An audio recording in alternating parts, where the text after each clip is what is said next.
Creo que lo tenemos en línea ya, así que buenas tardes, Manuel, ¿cómo te va? Buenas tardes, ¿cómo les va? Bien, nos va muy bien. Manuel, tuvimos la oportunidad de leer un artículo muy importante que se publicó en la revista Símbolo, donde tú planteabas la relación que tiene el laicismo con el progreso de las instituciones políticas y la aplicación de la Constitución Nacional. Pero antes de ingresar a eso, que es importante, que creo que es el motivo por el cual te llamo, me gustaría que nos expliques un poco qué es eso del Instituto Laico de Estudios Contemporáneos. Bueno, muchas gracias por la oportunidad. Somos una asociación civil que tiene personería jurídica otorgada por la Inspección General de Justicia de la Nación desde el 2010. Trabajamos en la mayoría de las provincias del país y nuestro objeto social es justamente afianzar los principios de la laicidad del Estado, que el principal subsistema normativo que nos rija a todas las personas que habitamos esta sociedad sea el derecho, por encima de los otros subsistemas normativos que existen, que son grupales o individuales, como la moral, la religión, etcétera. En el marco de lo que vos estabas planteando, previo a abrirme a la entrevista, nosotros creemos, o sea, la historia del laicismo como actitud política es la historia del constitucionalismo a nivel universal, justamente para lograr esto, que sea el derecho el sistema normativo que nos rija a todos. ¿Por qué?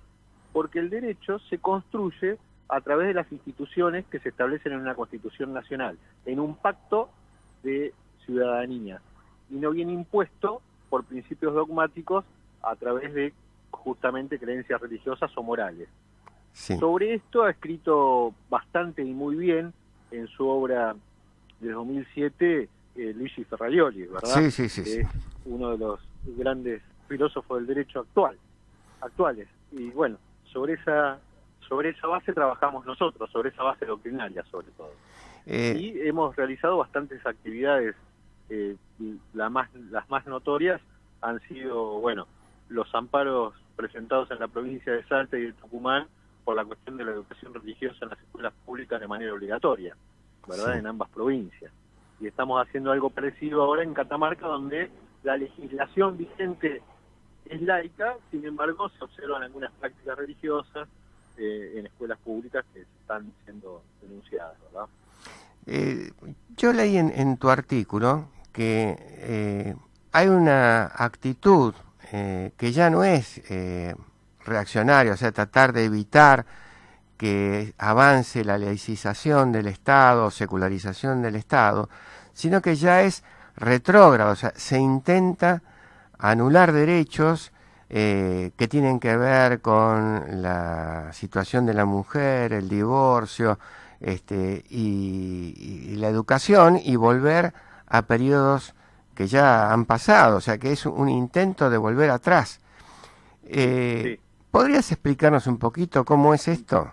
Bien, nosotros siempre planteamos, bueno, que el laicismo es una actitud política, como dije, que busca que, en definitiva, que el derecho sea el principal sistema normativo. La contradicción, digamos, a ello es el clericalismo, que Norberto Bobbio lo define como la actitud política de un culto o conjunto de cultos que buscan que sus dogmas sean impuestos a todas las personas que habitan la sociedad, profesen o no ese culto, que no buscan una teocracia como forma de organización política de un Estado, simplemente mantener influencia en las decisiones públicas. Esto lo plantea Norberto Bobbio en su diccionario de política. Sí, Ambos conceptos se relacionan con otros dos conceptos, que son el progresismo y la reacción.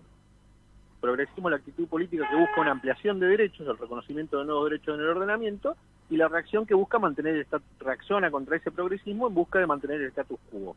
sí, Lamentablemente, vemos ahora otra actitud política, que es la retrogradación, que es ya no mantener el status quo, como vos planteabas, sino que haya un retroceso en el reconocimiento, es decir, aquellos derechos que ya están consagrados, que dejen de ser eficaces y justamente volver a una etapa anterior. Esto teniendo en cuenta que los procesos de reconocimiento de derechos siempre pasan por tres etapas. Primero la represión, luego la tolerancia a nivel cultural y finalmente el reconocimiento efectivo en el ordenamiento. Sí. Vemos ahora justamente, luego de que se cerró en el Senado de la Nación con el voto en contra del reconocimiento a la interrupción voluntaria del embarazo de la mujer, sobre todo por esos fundamentos con los dogmáticos con los cuales se avanzó, nosotros sabíamos que iban a avanzar por ejemplo, en contra de los procedimientos de salud reproductiva y además iban a avanzar en contra de la educación sexual integral, como lo están haciendo, salieron con estas cuestiones de con mis hijos no te metas, o denunciando una hipotética ideología de género, a tal punto que hay partidos políticos como la Democracia Cristiana que ya, nosotros vamos a salir a denunciar esta situación específicamente en estos días, han sacado un 0800 a los fines que las madres y los padres que Sí. vean que se está dando educación sexual integral en las escuelas o colegios, denuncien esta situación. Es decir, atentan contra el monopolio de la currícula que tiene el Estado en materia de educación pública desde la Revolución Francesa a la actualidad. Yo lo que estoy... sí, perdón. Yo lo que estoy viendo, que digamos los grupos clericales fueron tradicionalmente vinculados a la Iglesia Católica Apostólica Romana, ¿no es cierto? Pero que ahora se están sumando nuevos actores. Exacto, en por eso ese clericalismo. Hablamos de un culto o conjunto de cultos. Exactamente. O sea que estás viendo... yo Sí. lo que me está asustando un poco son grupos evangélicos que son muy ignorantes. Por ejemplo, algunos han vuelto a la idea de que la Tierra es plana o que no hay que vacunarse o cosas por el estilo, ¿no? Exacto, sí. Porque está recrudeciendo en este nuevo medioevo, que no lo planteamos nosotros, que plantean filósofos de la actualidad, nuevamente el pensamiento mágico por encima de la racionalidad. Sin embargo, tenemos que hacer una diferencia en cuanto a la capacidad de acción de unos grupos y otros. Sí. No es lo mismo que un grupo, digamos, cuando un culto como los evangélicos va a peticionar constitucionalmente, como además tienen el derecho a peticionar frente a autoridades, por ejemplo, en la discusión sobre la interrupción voluntaria del embarazo en el Congreso de la Nación, ahí lo que están haciendo es un cabildeo que se lo conoce comúnmente como lobby, porque sí. Es un grupo de presión, un grupo de interés que intenta que sus intereses justamente sean reconocidos a través de las autoridades que toman decisiones vinculantes. Ahora, desde 1929, el Vaticano es reconocido como Estado en la comunidad internacional. Sí. Y cuando un Estado intenta influir en el proceso de toma de decisiones de otro Estado, en este caso la Argentina, a través de campañas de desinformación, como se hizo, con falacias tales como decir que en caso de aprobarse la interrupción voluntaria del embarazo se estarían violando los instrumentos de protección de derechos humanos que integran nuestra Constitución Nacional, que es una falacia absoluta, o como que estamos unos a favor de la muerte y otros a favor de la vida, otra gran falacia, que obviamente llevaría bastante tiempo, ya lo hemos dicho en el plenario de comisiones del Congreso, etcétera. Ahí lo que no se está haciendo lobby, ahí lo que hay es una operación de inteligencia de un Estado que intenta influir en el proceso de toma de decisiones de otro Estado, en este caso del Estado argentino, con lo cual es mucho más grave. Y es más, sobre todo cuando esas operaciones de inteligencia se financian con los propios recursos que el Estado argentino le otorga al Estado Vaticano. Ya estamos en el peor de los mundos posibles, ¿no? Exactamente. Con lo cual hay una gran diferencia entre estos neoclericalismos que le llaman algunos. El clericalismo es uno solo, es una actitud política. La puede llevar adelante un culto o un Estado extranjero, en este caso como el Estado Vaticano. Ahora, es mucho más grave que lo haga un Estado extranjero.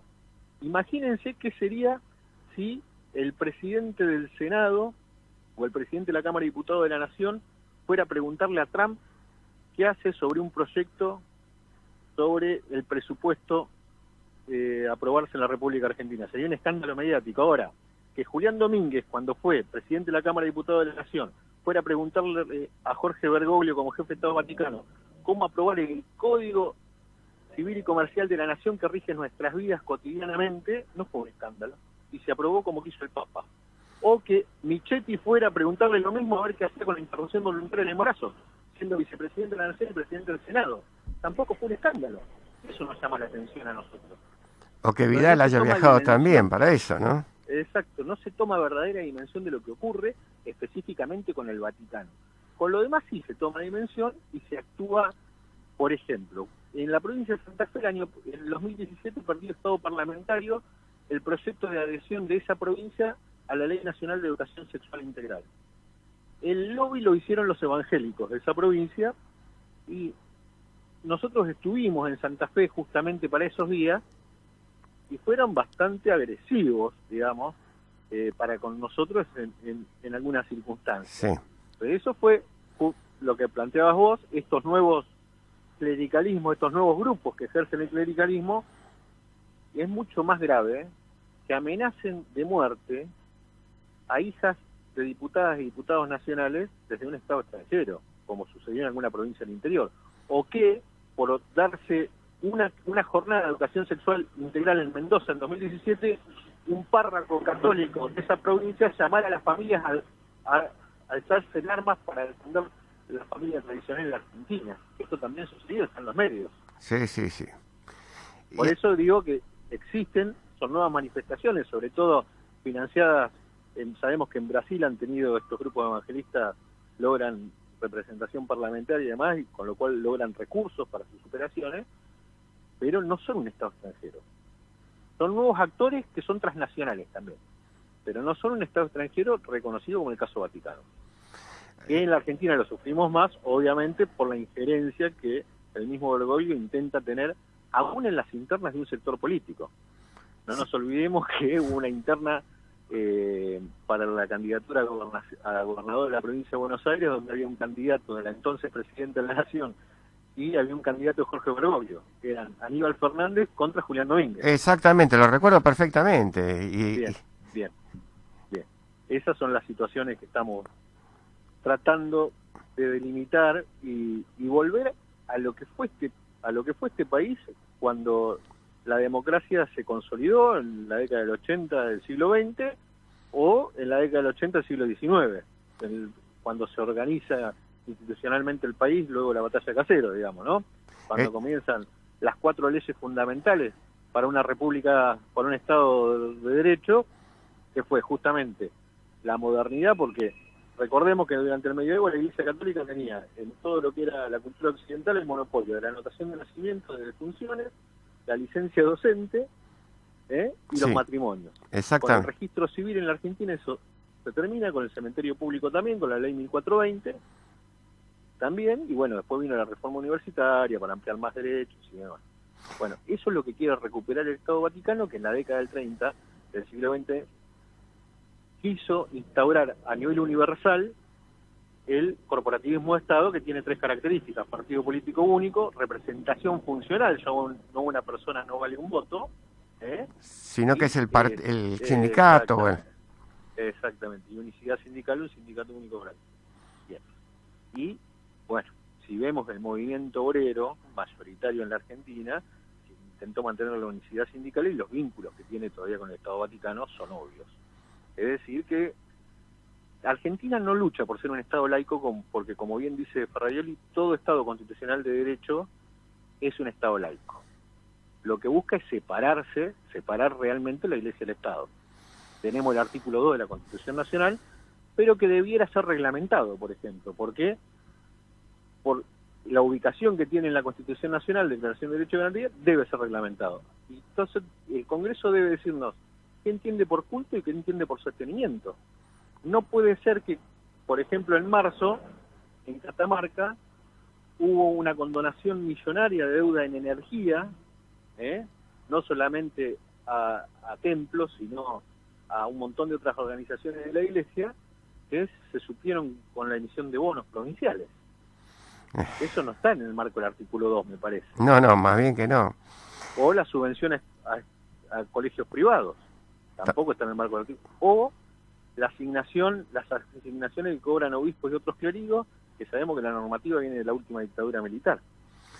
Entonces, estas son las discusiones que creemos que nosotros tenemos que tratar de visibilizar. Manuel, yo lo que noto y que nadie está hablando todavía, por lo menos dentro de la clase política, es sobre la verdadera delegación del Estado en los grupos confesionales para todo lo que tiene que ver con la asistencia social. O sea, Uy, qué buen tema acá. es decir, nadie Tema. controla si el dinero que va a Cáritas se aplica como corresponde, nadie controla cuántas cuánto se requiere para dar de comer a la gente, y a su vez hay como una especie de atrofia de las instituciones estatales en lo que tiene que ser su actividad indelegable, que es el funcionamiento de lo que es la acción social y el bienestar social y la previsión social. Bueno, este Estado extranjero del que estamos hablando ha tenido un gran desarrollo desde siempre en los sectores más vulnerables. Sin embargo, esto lo decíamos analizando la situación de que este presidente está terminando el mandato, y nosotros en algún momento dijimos, Cáritas ya ha garantizado en gran parte la gobernabilidad de este gobierno, si vemos sobre todo a dónde van los recursos destinados a planes sociales y demás. Y además es increíble, y acá nos llama la atención muchas veces a nosotros, por ejemplo, cuando se debatió la cuestión de la interrupción voluntaria del embarazo, la Federación Universitaria Argentina quiso sacar un dictamen, no a nivel individual de la entonces presidenta de la FUA, sino a nivel de todas las agrupaciones que la integran. Y nos contaba entonces Josefina Mendoza, que era la presidenta de la FUA, que llamativamente las agrupaciones que se oponían eran de ultraizquierda, y el argumento que tenían era que tenían desarrollo territorial en conjunto con la Iglesia Católica. Ah, bueno. Y entonces no se podían pronunciar al respecto. Estamos hablando de alguna agrupación trotskista o de varias, y eso es llamativo. Eso es llamativo. Algo parecido, ayer participé, a veces nosotros visitamos partidos políticos, estuvimos en la UCR de La Plata, y ayer estuvimos con el MAS, sí, donde Manuela Castañeira hizo una actividad en filosofía y letras de la UBA, y ella misma reconocía este tipo de situaciones, ¿no? Ella obviamente ratificando su compromiso con la separación iglesia-estado, la ley de educación sexual integral, la cuestión de género y la interrupción voluntaria del embarazo, pero denunciando de alguna manera a otros sectores de la izquierda que tenían estas grandes contradicciones, ¿verdad? Mira, yo lo padecí en carne propia. Yo formaba parte de una organización que era la Fundación Alameda. Fue uno de los fundadores de la Fundación Alameda. Ajá. Para la lucha contra el trabajo esclavo. Originalmente, la dirigencia de la Alameda era gente de izquierda. Gustavo Vera, que era el presidente, era una persona trotskista. Sí, él lo admitió toda la vida. El grupo era trotskista. Yo soy si bien soy socialista, no tenía problemas en trabajar con ellos. Yo era el vicepresidente del organismo. Bueno, Gustavo Vera recurre a la ayuda de la Iglesia, que en ese sentido Bergoglio, siendo arzobispo de Buenos Aires, apoya para evitar represalias de grupos de tratantes de personas. Pero Bergoglio es un hábil captador de voluntades, un hábil pescador, ¿no? Uh-huh. Y bueno, y lo convierte a Gustavo Vera al catolicismo, y se transforma la Alameda en un grupo incondicional de la Iglesia. Entonces, yo empecé con un grupo de trotskistas y termino con un grupo de personas que van a tomar la comunión, o que ya se van a bautizar a Roma, a los hijos. Entonces, todo esto te ve, es común en todos los grupos. Parece que la izquierda tiene también, con su actitud de confrontación, debilidades que después lo obligan a buscar ayuda en otros, y al buscar ayudas en otros terminan en los brazos de la Santa Madre, que por supuesto es como el oso, que uno lo abraza pero lo asfixia con esto, ¿no? Exacto. Bueno, ayer tuve la suerte, la felicidad de escuchar a un profesor de Flaxo y de la UBA, de Sociología, Fortes, que es fantástico, y que intentaba explicarle justamente a la muchachada de la agrupación del MAS que la cuestión del liberalismo político no era una contradicción con la izquierda, y dio una micro que hace fantástica, y hablaba específicamente de la laicidad, y realmente creo que es a esa te la dejo para ver la posibilidad de que lo entrevistes, porque una claridad conceptual y una precisión que yo me quedé sorprendido y con buen gusto, y lo queremos invitar justamente en lo posible para hacer alguna actividad. Un docente con una claridad genial, intentando justamente sacar de estas contradicciones a las chicas y los chicos que militan en su sector, en el mismo marco de lo que estabas planteando vos ahora. Es decir, escúchame, yo tengo una formación que he leído las obras de Marx, la introducción en la filosofía del derecho de Hegel. Él precisamente habla de la religión como el opio del pueblo. Entonces ahora resulta que la religión es la salvadora del pueblo. Es una cosa que choca, ¿no? Exacto, y es para analizar qué tuvo que ver la década del 30 de la Argentina con todo eso, ¿verdad? Cuando el Estado Vaticano viene con el discurso de los revisionismos y atacando, bueno, algunas cosas concretas. Es muy interesante, y bueno, que ayer justamente lo planteaban en ese marco. Sí, la verdad que sí.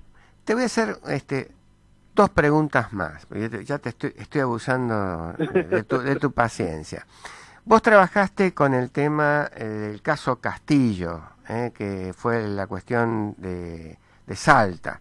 Exacto. ¿Podrías explicar a la audiencia en qué consistió esto? Bueno, directamente lo que pasaba era que se impartía enseñanza religiosa en horario de clase de manera obligatoria en las escuelas públicas, y las niñas y niños cuyos padres no querían que tuvieran esa educación se los segregaba del aula. Esto obviamente es contradictorio, sí, con la Declaración de los Derechos del Niño, que integra la Constitución Nacional, con el Pacto de Derechos Civiles y Políticos y con la Convención Americana de Derechos Humanos. En ese marco se presenta el amparo. Lamentablemente se tuvo que llegar a la Corte Suprema de Justicia de la Nación, que en diciembre de 2017 declara la inconstitucionalidad de esas prácticas y esa enseñanza religiosa en horario de clase de manera obligatoria en las escuelas públicas.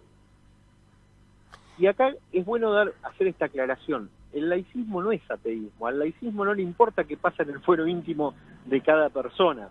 Al laicismo lo único que le interesa es que no se venga a imponer esa moral religiosa o moral específica a aquellas personas que no la comparten, y justamente todos sabemos que si hay una estructura que reproduce, una institución que reproduce estructura, es la escuela pública, sí, por donde supuesto. se construyen la ciudadanía. Bueno, que se imponga un culto determinado, en ese sentido, entonces, ¿qué planteaban ellos? Bueno, que se podían enseñar todos los cultos. Todos sabemos que el culto católico tiene una preponderancia porque nuestra cultura argentina tuvo que romper primero con el sistema cultural de la cristiandad, donde Estado e Iglesia eran lo mismo, ¿verdad? Desde el nacimiento de España en 1492 hasta la actualidad. Digamos, la Revolución Americana tuvo mucho que ver con la ruptura con la cristiandad, con lo cual, si se iba a enseñar una religión, obviamente iba a ser la católica, que era lo que efectivamente pasaba. Y lo llamativo es que decían, no, pero es parte de la cultura de Salta. Ustedes están atentando contra la cultura de Salta. Lo llamativo es que, por ejemplo, las procesiones a la Virgen de Salta, luego del Paso Castillo, cuando dejó de ser obligatorio que las niñas y niñas de escuelas públicas participaran, bajó drásticamente. Fueron solo 34 niños. O sea que las tenían combinadas bajo amenaza de sanción. Se instala la tradición, pero la tradición justamente en el concepto que siempre denuncia la izquierda, los teóricos de izquierda, que es la tradición como discurso para sustentar una situación política actual. Esa era la tradición de la que hablaban justamente ellos. Pues se había impuesto que tenían que ir, y entonces era una práctica normal, se había normalizado. Efectivamente, no era tal la tradición, que cuando dejó de ser obligatorio, dejaron de participar. Espontáneamente no se participaba. Lo mismo ocurre en Tucumán, y por eso en abril de 2018 presentamos el amparo en Tucumán, donde todavía lamentablemente estamos esperando que se trabe la litis. Nos querían hacer notificar de la demanda de un amparo colectivo a todos los cultos registrados en la Argentina. Ah, bueno, qué bien, es más de 400. No llegan nunca a hacer esa notificación. Bueno, en esas situaciones estamos. Además el problema es con el Estado, no con los cultos. Bueno, ¿y qué es lo más importante? Que se estaban afectando los derechos del niño, y como sabemos, la Convención de los Derechos del Niño tiene un principio que es el del interés superior del niño, que en toda decisión de cualquiera de los tres poderes, cuando hay una contradicción entre los derechos del niño y los derechos de un adulto, debe prevalecer el derecho del niño. Manuel, Y además, sí, la misma convención habla de la autonomía del niño a medida que va desarrollando su madurez. Es decir, y esto también sirve para la educación sexual integral, es para mis hijos no te metas, porque son justamente tus hijos los que tienen esa autonomía por sobre tu autoridad también, de definir su sexualidad, de definir sus gustos, su religión, todo. No es que los padres imponen la religión. Bueno, esto habló Son Luc en Carta de la Tolerancia en el 1200, ¿verdad? sí. Que la religión no era hereditaria. Bueno, ahora lamentablemente lo tenemos que volver a repetir A pelearlo.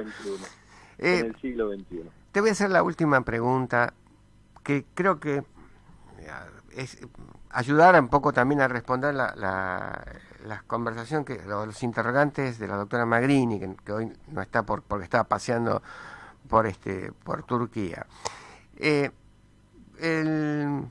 La ética contemporánea tiene varias escuelas, ¿no? Una es la escuela utilitaria, originada por Bentham, John Stuart Mill, Sidgwick, y otra, que es la que en estos momentos se está tallando mucho, son las teorías contractualistas, es decir, la posición de John Rawls o de Martha Nussbaum. El laicismo, tal como vos lo estás planteando, ¿en qué escuela encontraría mayor andamiento o apoyo? Bueno, acá lamentablemente yo no puedo escapar de mi subjetividad. Bueno, y yo voy a contestar con el título de una obra de un filósofo del siglo XX que dice que el existencialismo también es un humanismo. Ah, bueno, está bien. de Sartre. Pero más allá de eso, obviamente que, digamos, los planteos de Rawls, nosotros tenemos seminarios que damos en varias universidades nacionales donde John Rawls es parte de la bibliografía obligatoria. Sí. Y lo primero que planteamos es, primero que creemos que todo militante del laicismo de alguna manera tiene una herencia kantiana.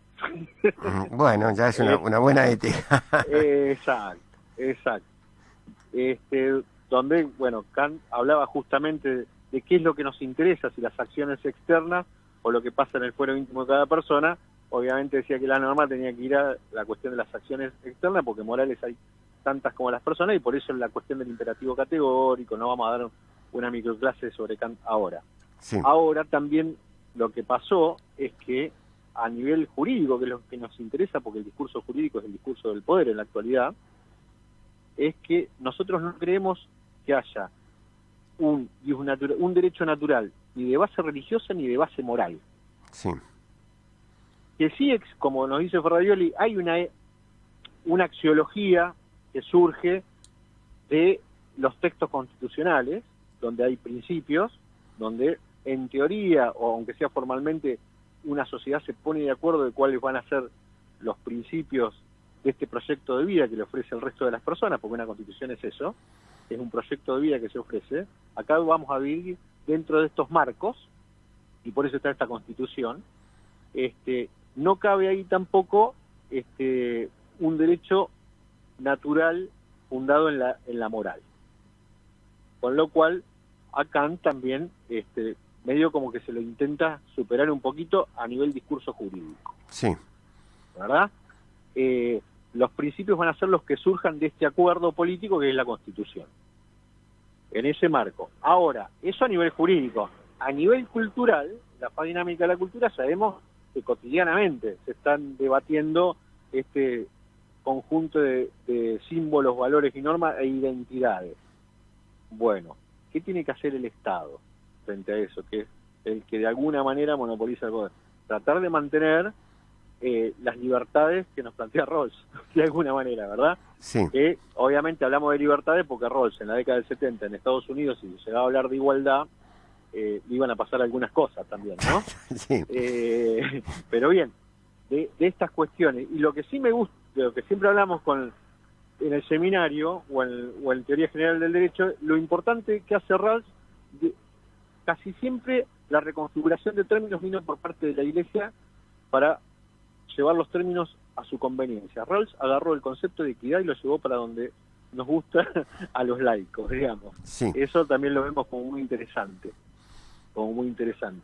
porque la Iglesia, todos sabemos que quería superar la cuestión de la igualdad, malinterpretando la cuestión de la igualdad a través de un concepto naturalista, medio extraño de equidad. Bueno, Rawls lo reconfigura llevándolo a donde corresponde, y por eso también. Bueno, en la cuestión de la ética o de la metaética, primero habría que discutir de metaética, pero eso nos llevaría a otro programa más. Sí, ¿verdad? y estoy dispuesto a llamarte para discutir sobre eso. Bueno, yo creo que la discusión no es ética, sino metaética. Diga, sí. Exactamente, ahí está la discusión, y en ese marco nos parece que es interesante la cuestión de la ética de la comunicación, del consenso, sabiendo que siempre va a haber un conflicto. Que el conflicto es inevitable en las relaciones humanas. El conflicto humanas. es inevitable, y ahí tampoco puedo salir de mi subjetividad, de mi formación, de mi situación, de análisis, ¿verdad?